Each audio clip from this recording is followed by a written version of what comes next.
माई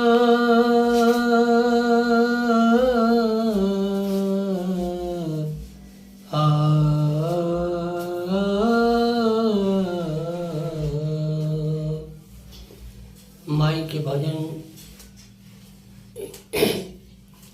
और देवी भैली डूमरी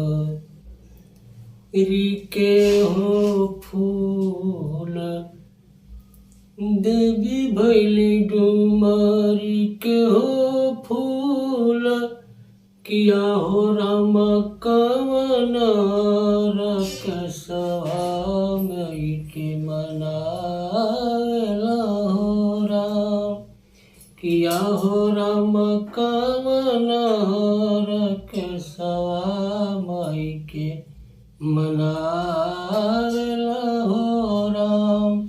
देवी भैली डूमरी के हो फूल, देवी भैली डूमरी के हो फूल, किया हो राम कवन रकसवा देवी के मनावेला हो राम, किया हो राम कवन रकसवा देवी के मनावेला हो राम।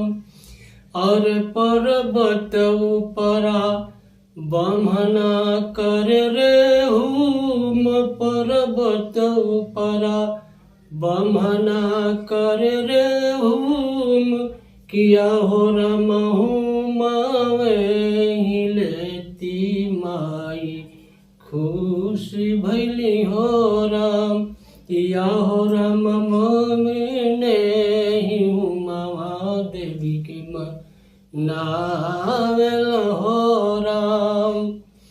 पर्वत उपरा मलिया गुंथे हो हार, पर्वत उपरा मलिया गुंथे हो हार, आहो राम हरवे मनाई देवी के मनावेला हो राम, किया हो राम हरवे पहनाई देवी के मनावेला हो राम।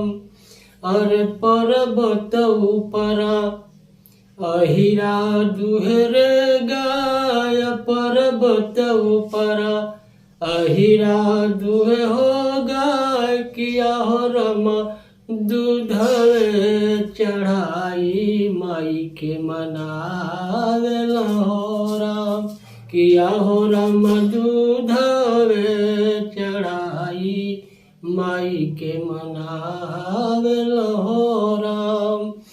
पर्वत उपरा शिवचन गाँव रे गीत, पर्वत उपरा ईश्वर गाँव हो गीत, पर्वत उपरा